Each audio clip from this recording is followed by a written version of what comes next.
Bueno, vamos a presentar al doctor Xavier Mancero, es economista de la Universidad de San Francisco de Quito y magíster en economía de la Universidad de Georgetown. Ha sido funcionario de la CEPAL desde el 2001 y desde el 2015 es el jefe de la Unidad de Estadísticas Sociales de la División de Estadísticas.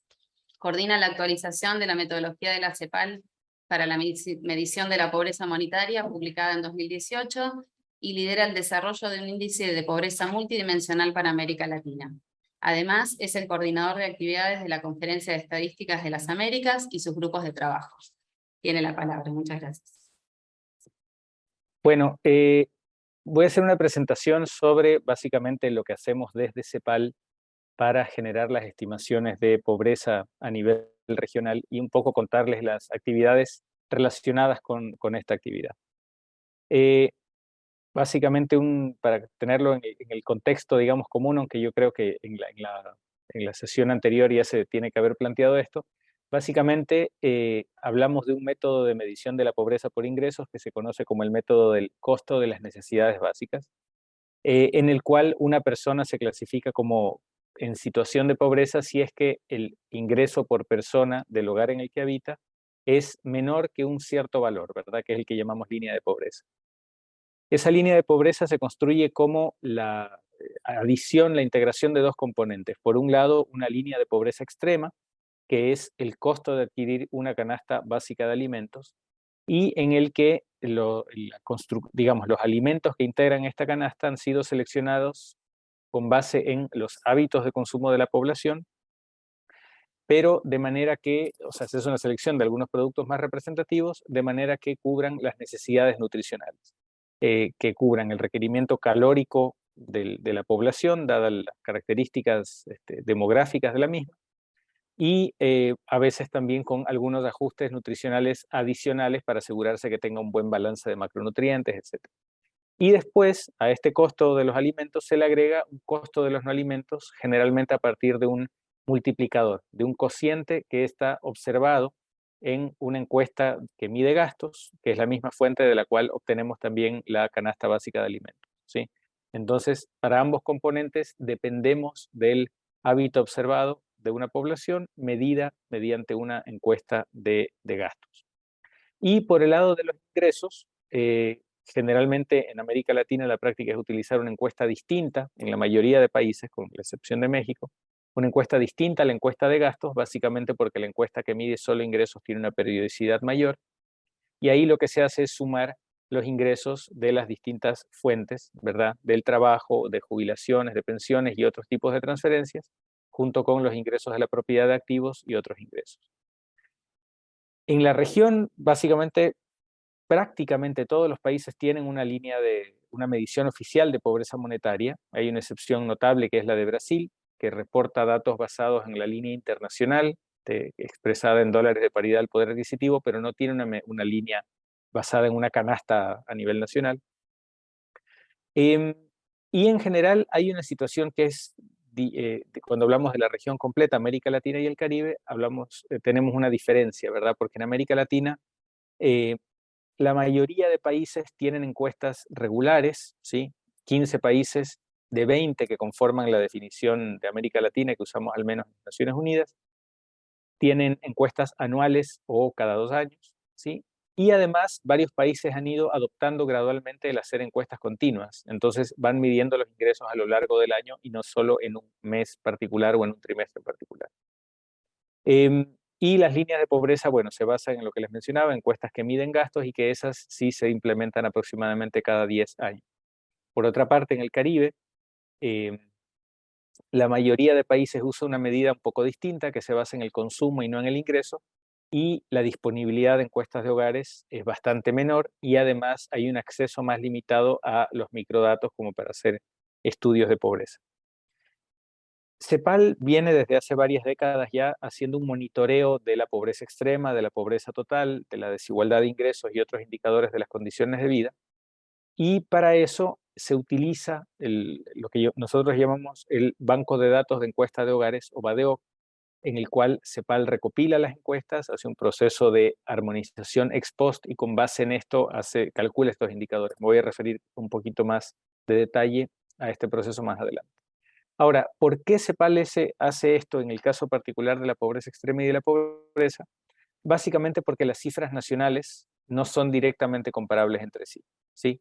Los resultados que observamos son sensibles a diferentes decisiones metodológicas puntuales, pese a que en general todos los países comparten el mismo esquema metodológico general, que es el mismo que utiliza la CEPAL, ¿verdad? Estamos inscritos dentro de este método del costo de las necesidades básicas.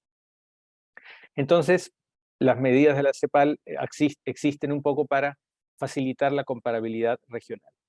Y esta idea de la comparabilidad viene básicamente dada por la aplicación de una metodología común con la mayor homogeneidad posible en todos los países. Lo que hacemos desde CEPAL es que hacemos el agregado de ingresos lo más parecido posible y ahí hicimos un proceso de construcción de la línea de pobreza tomando las decisiones lo más homogéneas posible, ¿sí? Entonces, las cifras muestran en cierta manera cuáles serían las tasas de pobreza si todos los países aplicaran una metodología similar.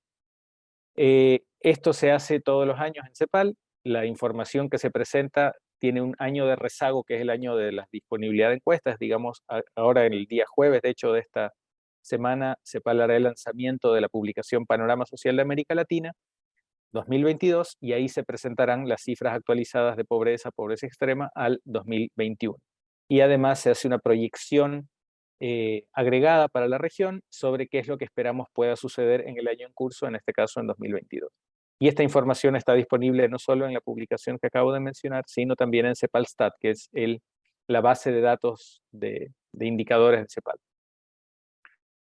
Como les mencionaba entonces, en la CEPAL, en la División de Estadísticas, hacemos una recopilación anual de las encuestas de hogares de los 18 países de América Latina para los que tenemos disponibilidad de datos. Los 2 países, para completar los 20 del total, los 2 que no están considerados aquí son Cuba, donde digamos no existen microdatos disponibles de las encuestas, y Haití, donde tampoco digamos hay instrumentos disponibles para hacer un seguimiento regular de la pobreza, ¿sí? Ahora, estas encuestas son de distintos tipos, pero tienen la característica de que en general son las que se utilizan en los propios países para estimar pobreza y desigualdad. Son la fuente de información oficial para este tipo de mediciones, ¿sí? En el BADEOC existen además otros tipos de encuestas, ¿sí? Que esta es una expansión reciente, digamos, del banco de datos, eh, que incluye encuestas de países del Caribe, encuestas de ingresos y gastos. Estamos incorporando las encuestas de uso del tiempo, que tradicionalmente las ha analizado y procesado la División de Asuntos de Género de la CEPAL, y estamos empezando a incorporar encuestas de empleo que no están actualmente incluidas en BADEOC. Muy brevemente, lo que hacemos es estandarizar algunas variables relacionadas con las características personales y del hogar, y variables clave para el empleo, la educación, el acceso a vivienda y servicios básicos, variables de acceso a tecnologías de información y comunicaciones, variables sobre protección social, entre algunas otras. Además, construimos un agregado de ingreso tratando de seguir en la mayor medida posible los criterios del Grupo de Canberra, con 2 particularidades, y una es que aplicamos un proceso de corrección por no respuesta en algunos casos, cuando no hay una declaración de ingreso por parte del informante. Cuando el país ya incorpora un proceso de este tipo, nosotros no lo hacemos, respetamos el dato entregado por el país. Y además le damos un tratamiento especial al alquiler imputado. Obviamente, este proceso de armonización es parcial, no es perfecto, porque estamos hablando de encuestas de diverso tipo, con características distintas, y donde además existe una disyuntiva, ¿verdad?, entre la comparabilidad estricta y la pérdida de información. Muchas veces queremos tener series temporales más largas, entonces no podemos asumir comparabilidad estricta porque se agregó una pregunta o se empezó a incluir ingresos de un tipo distinto en algún momento. La metodología implícita en las mediciones de pobreza que actualmente publica la CEPAL está en un documento del año 2018. En ese momento se hizo un recálculo de toda la serie del 2000 en adelante de pobreza y, bueno, básicamente ahí se describe el proceso para la construcción de la línea de pobreza. No me detengo mucho en eso ahora para aprovechar el tiempo. ¿Qué es lo que uno observa en términos generales? Si ven en los gráficos en la pantalla, las mediciones de CEPAL están en el eje horizontal, las mediciones oficiales de los países en el eje vertical. la mayoría de puntos, sobre todo en el diagrama derecho, que es el que tiene las tasas de pobreza, están en el panel de arriba, ¿verdad? Que es donde la medición de CEPAL es un poco menor que la medición oficial. Y lo inverso sucede en pocos países, en Chile, El Salvador, Honduras, básicamente. En el caso de pobreza, la medición de CEPAL es un poco más alta que la oficial. Y en pobreza extrema, algo parecido, aquí cambia el perfil de los países. La medición de CEPAL es un poco más alta que la nacional en Colombia, en Perú, y me parece que es Paraguay, no alcanzo a leer bien ahora la sigla. Pero en los demás casos es un poco más baja. Y con estos datos, cuando lo agregamos a nivel regional, básicamente lo que podemos tener es este panorama, ¿verdad? De un poco describir qué es lo que ha venido sucediendo con la pobreza. Más o menos vemos ahí los periodos. Tenemos un periodo largo de disminución que empezó a principios de la década de los 2000, más o menos, eh, con alguna interrupción en el caso de la pobreza extrema entre el 2007 y el 2008, pero del 2014 en adelante lo que tenemos es una reversión de la tendencia en la pobreza extrema. Sí, claramente eh, es un fenómeno que ha venido aumentando. Y en el caso de pobreza hablamos más bien de un estancamiento, ¿verdad? Como que ha aumentado un poco, no ha logrado disminuir y ha quedado más o menos oscilando en torno al 30% de personas en situación de pobreza. Además, con el tener estas cifras comparables nos permite un poco analizar las variaciones por países, sabiendo que los criterios con los que estamos calculando estas variaciones son más o menos los mismos, ¿verdad? La forma en que aplicamos la inflación a las líneas de pobreza, etc. Y lo que uno mira ahora, y estas son las cifras que se van a publicar pasado mañana, muestran un poco esta imagen, digamos, un poco espejo entre lo que sucedió el 2020 y el 2021. En el 2020 todos los países tuvieron un aumento muy fuerte de la pobreza, ¿sí? Excepto Brasil. Y en el 2021 hay una reducción en general de la pobreza en todos los países, nuevamente excepto Brasil. Ellos van con una tendencia a la inversa, en este caso aumenta la pobreza en este año. Pero la reducción no ha sido suficiente, al menos en la mayoría de países, para compensar el deterioro del 2020. ¿Sí? O sea, no se logra recuperar el nivel previo a la pandemia. ¿En qué más trabajamos en CEPAL? Una de las líneas es la de pobreza multidimensional, que se presentó en la última presentación que realizó la colega que me antecedió en la palabra. Básicamente es un proceso, nosotros presentamos una medición complementaria a la de pobreza monetaria con la idea de que sea comparable a nivel regional en el panorama social de América Latina 2014. Ahí no continuamos después de eso actualizando la información y ahora estamos haciendo un proceso de una medición actualizada que tiene la característica de basarse en una revisión más amplia, exhaustiva de la información disponible en las encuestas de hogares que nos permitan identificar las privaciones, digamos, no monetarias, ¿verdad?, de la población. Pero además hemos tratado de incorporar algunas características que hagan que el diseño del indicador capte mejor las brechas de género, que es algo que no sucede generalmente cuando trabajamos con índices de pobreza multidimensional a nivel de hogar, y por eso estamos dando un paso hacia la construcción de un índice que tenga indicadores de privación a nivel individual, al menos para las dimensiones de educación y empleo, eh, digamos que forman parte del índice. Por ahora no muestro más resultados, dado que es algo que no ha llegado todavía a su etapa final. Y otra línea de trabajo que nos parece muy importante destacar es el de avanzar en las capacidades de desagregación de datos más allá de los límites que nos imponen los propios instrumentos de medición, en este caso en particular las encuestas de hogares, ¿sí? Las encuestas son muy útiles para describir la situación, las condiciones de vida de la población, pero obviamente están limitadas por el tamaño de muestra que tienen, ¿verdad? Entonces, a la encuesta le podemos pedir en general que nos describa grandes promedios o el indicador de cómo afecta a algunos grupos a nivel agregado, pero en la medida que nos ponemos más exigentes y queremos tener una precisión mayor, ¿verdad? Saber qué es lo que está pasando en un área específica, en una provincia o más aún en un municipio, la encuesta por sí sola generalmente no va a ser capaz de entregarnos esa información. Y para esto entonces existen modelos que se denominan de estimación en áreas pequeñas, y lo que hacen es que integran la información de la encuesta con información de una fuente secundaria, como puede ser un censo de población, un registro administrativo, o otros tipos de datos satelitales, pueden ser otras encuestas, etc. Este es un ámbito que está teniendo mucho desarrollo actualmente en la academia y que ha ido permeando cada vez más a la producción de las estadísticas oficiales, en algunos casos todavía con un carácter experimental, pero que es una forma, digamos, práctica de generar estimaciones que tengan un grado de desagregación deseado. Y en pantalla se mira, hay un ejemplo donde a la izquierda tenemos para el caso de Colombia, lo que obtenemos si queremos hacer la estimación directamente a partir de la encuesta. Vemos que nos quedan muchas áreas en color gris, no se puede estimar el indicador de pobreza extrema porque no hay muestra suficiente o el indicador tiene una dispersión muy amplia, ¿verdad? Un coeficiente de variación muy amplio. Mientras que en el gráfico de la derecha, gracias a estos métodos de estimación, podemos generar un valor, digamos, para todas las áreas que en este caso son municipios en Colombia. Para concluir, algunos de los desafíos que vemos y áreas en desarrollo en este tema de medición de pobreza en general. Bueno, uno, que es el que acabo de mencionar, el tema de la desagregación de datos, queda mucho por avanzar en esa línea.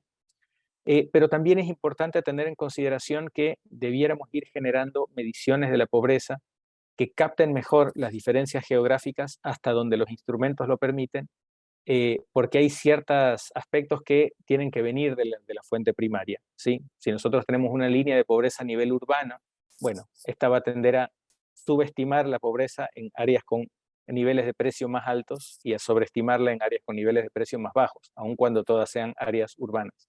Entonces es muy bueno que también se pueda avanzar en esta línea.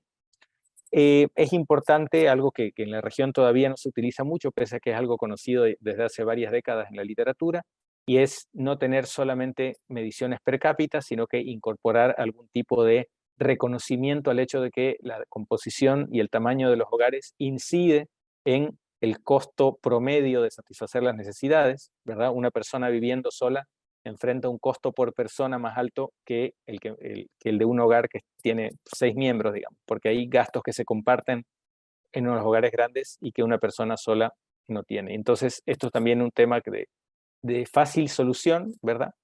Pero que podría ayudar a tener una visión más completa sobre la situación de la pobreza en la región. Hay un tema permanente, ¿verdad?, que tiene que ver con tener una medición más completa de los ingresos, y que no solo viene de tener tal vez cuestionarios más completos o mejor probados en términos de que logren capturar todas las respuestas que se busca de los entrevistados, sino también en esta idea de enlazar datos con registros administrativos, ya sea a nivel directo de microdato o mediante técnicas que, digamos, busquen un punto de empalme entre las series para, por ejemplo, producir mediciones de desigualdad que integran los datos de las encuestas de datos, de hogares, perdón, con los registros impositivos y las cuentas nacionales, que es una línea en la que también estamos trabajando ahora. Hay un aspecto que surge recurrentemente en las mediciones de pobreza de la región, que tiene que ver con cómo incorporar los ingresos en especie en esta medida, ¿sí? Dado que, si bien por un lado, en el concepto de ingreso recomendado por el grupo de Canberra, es decir, las recomendaciones internacionales sobre el ingreso, nos plantean que es deseable incluir los ingresos en especie para poder tener una medida lo más completa posible del ingreso como un proxy del bienestar. En la medición de pobreza monetaria absoluta, que es el método que en general vemos, puede plantear problemas. Básicamente porque, como esos ingresos no son de libre disposición, si nosotros los sumamos al ingreso y son suficientemente altos, el método asume que esos ingresos pueden ser utilizados para satisfacer cualquier necesidad, cuando en realidad no sucede. Y un ejemplo de esto, digamos, es el alquiler imputado, ¿verdad? Si un hogar tiene un ingreso por alquiler imputado muy alto y tiene otros ingresos que sean cero, por dar el ejemplo extremo, es posible que el método lo clasifique como no pobre, básicamente porque el valor del servicio que le provee la vivienda a esa persona es muy alto, pero con ese monto no puede comprar alimentos o pagar un colegio o pagar el transporte. Entonces, ese tipo de incompatibilidades puede ser un problema cuando incorporamos los ingresos en especie en la medición, obviamente dependiendo de cada contexto y de los montos implicados. Y aquí termina mi presentación. Muchas gracias.